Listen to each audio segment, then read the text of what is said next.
Bonjour à tous et bienvenue sur la chaîne de VapoClub. Aujourd'hui, présentation du kit iStick Kia de chez iLeaf. Le kit iStick Kia de chez iLeaf se compose bien entendu de la box Kia avec ici, on le voit, l'atomiseur GS Juni de chez iLeaf. C'est une box ici avec un accu intégré et en ce qui concerne l'atomiseur, on est sur de la prise indirecte. À l'intérieur du kit, nous trouverons bien entendu la box Kia, l'atomiseur Juni, un sachet avec des joints de remplacement et ici une résistance de remplacement, sachant qu'il y a déjà une résistance montée à l'intérieur du clairomiseur, un cordon de rechargement pour pouvoir recharger sa box ou éventuellement effectuer une upgrade du firmware, un quick start guide concernant l'atomiseur et un manuel d'utilisation pour la box. L'atomiseur Juni mesure une hauteur drip tip inclus de 42 mm pour un diamètre de 20 mm. Un poids approximatif de 19 grammes et une contenance de 2 ml. Au sommet de l'atomiseur, on le voit, on a un tout petit drip tip 510 en plastique qui vient ici par-dessus un rajout métallique, donc ça fait une sorte de grand drip tip, mais on n'a que la partie supérieure qui s'enlève et c'est un drip tip type 510. Il se compose en son centre d'un tank en Pyrex. À la base de l'atomiseur, nous avons une connexion type 510. Au niveau de l'embase, nous avons ici une bague d'arrivée d'air, donc on le voit, on a donc deux arrivées type cyclope, mais on a d'un côté deux petits trous, de l'autre côté nous avons un seul trou, et si on continue à ouvrir comme ça, on a une sorte d'ouverture type cyclope, mais je le rappelle, ça reste un tirage ma foi assez serré pour de la prise indirecte. Ici je pourrais bien entendu saisir l'embase et venir la dévisser, ce qui va avoir pour effet de me sortir d'un côté l'embase avec la résistance, c'est là où je pourrais saisir la résistance et la dévisser pour effectuer son changement, et ici de ce côté on le voit, sur les côtés on a des larges fentes, donc c'est par là où on va remplir son atomiseur, car c'est un atomiseur qui se remplit par le bas. À savoir que cet atomiseur utilise des résistances GSR qui sont bien connues chez iLeaf, nous y reviendrons dessus juste après. La box Kia mesure une hauteur de 57 mm pour ici une largeur de 35,5 et ici de 25,8 mm. Un poids approximatif de 96 grammes, elle a une batterie intégrée de 1600 mAh.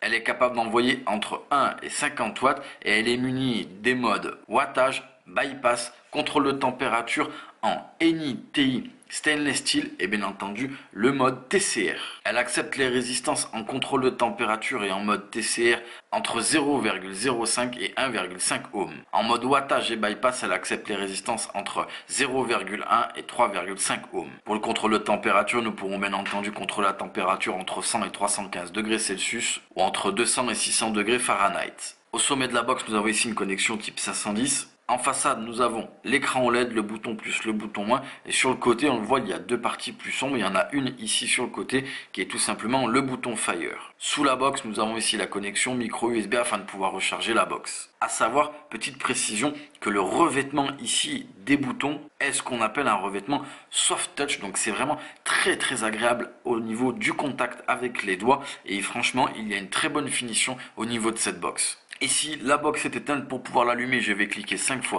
sur le bouton Fire et comme on le voit, on a un méga écran vraiment très lisible. Ici, nous avons tout simplement le témoin en ce qui concerne la batterie. À côté, nous avons la résistance, présentement 0 car je n'ai aucune résistance montée. Ici, on voit, ça clignote, c'est tout simplement un mode horloge. J'aime bien ce mode-là, ça me fait rire de voir l'heure sur une box, je sais pas pourquoi. Je trouve ça assez fun. Bref. On a ensuite tout simplement ici les watts qui sont tout en bas. Rassurez-vous, les watts, on peut les mettre au milieu. Je vais vous montrer après comment on fait. Donc bien entendu, tout en gardant ici l'horloge en façade, je peux, vous le voyez, régler les watts qui sont ici. Et ici, j'ai tout simplement les ampères de sortie. Pour pouvoir rentrer dans les menus, je vais cliquer 3 fois sur le bouton Fire et hop, on le voit.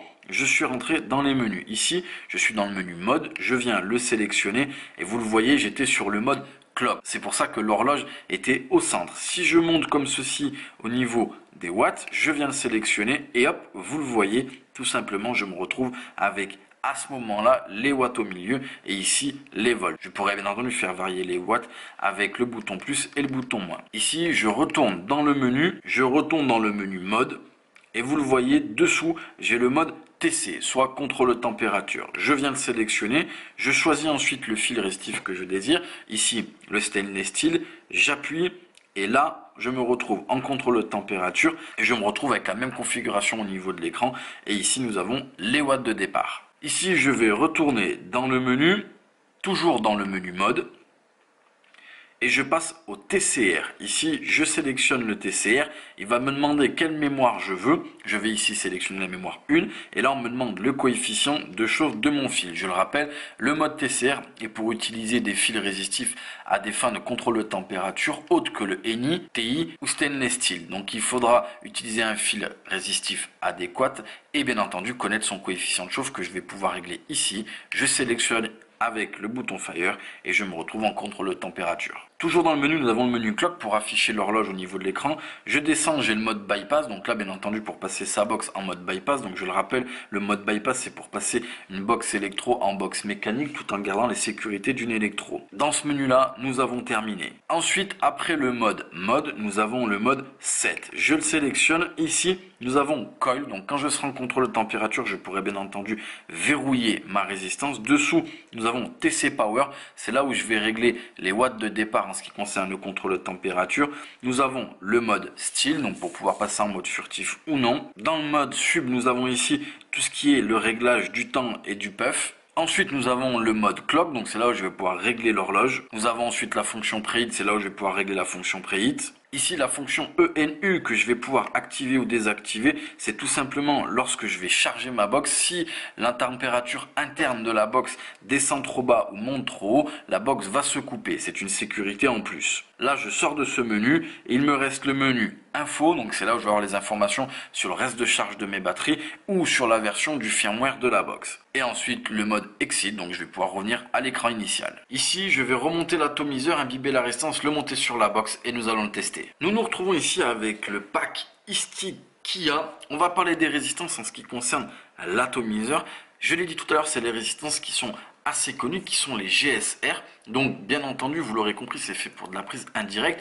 Il y en a plus ou moins 3. La première, une résistance en single coil à 0,75 ohms, préconisée entre 8 et 25 watts, donc c'est celle qui est montée ici à l'intérieur de l'atomiseur pour le test, qui est faite en quantile en termes de fil résistif. Nous avons ensuite une deuxième résistance qui elle aussi est faite en quantile, mais cette fois-ci à 1,2 ohm, préconisée entre 8 et 30 watts. Et enfin, nous avons une dernière résistance qui elle est un dual coil à 1,5 ohm préconisé entre 8 et 20 watts. Vous l'aurez compris, c'est vraiment pas des puissances très hautes, c'est fait pour le débutant, mais on reviendra dessus après. Donc là j'ai la résistance à 0,75 ohm, je suis réglé à 15 watts, mes arrivées d'air j'ai laissé juste les petits trous, j'ai un liquide qui est en 50-50 et on teste ça.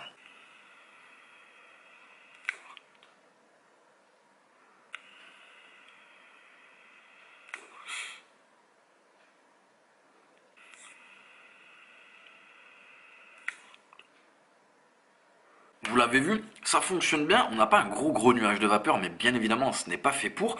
Moi personnellement je trouve que le nuage de vapeur est vraiment correct. En ce qui concerne la restitution de la saveur, ces résistances là sont vraiment bonnes. J'ai une restitution de la saveur qui est pointue, j'ai vraiment toutes les nuances de mon liquide. Et pour le hit également, j'ai une bonne restitution du hit. En ce qui concerne la cible visée, vous l'aurez compris, c'est vraiment un tout petit kit, vous voyez, il rentre dans ma main, c'est quelque chose de vraiment agréable à utiliser, et vous l'avez vu, les menus sont vraiment très simples d'accès, l'écran est très lisible, j'aime beaucoup ce chipset que Elif a mis dans ses box dernièrement, et vous l'aurez compris, bien entendu, on pourra évoluer grâce à cette box, passer sur du contrôle de température, potentiellement avec d'autres atos, mais clairement la cible visée par cette box, c'est les débutants ou les fumeurs qui veulent passer à la cigarette électronique avec un kit vraiment bien fini et bien pensé. Voilà, ce sera tout pour le kit iStick Kia de chez Elif et nous vous remercions d'avoir regardé cette vidéo sur la chaîne de VapoClub.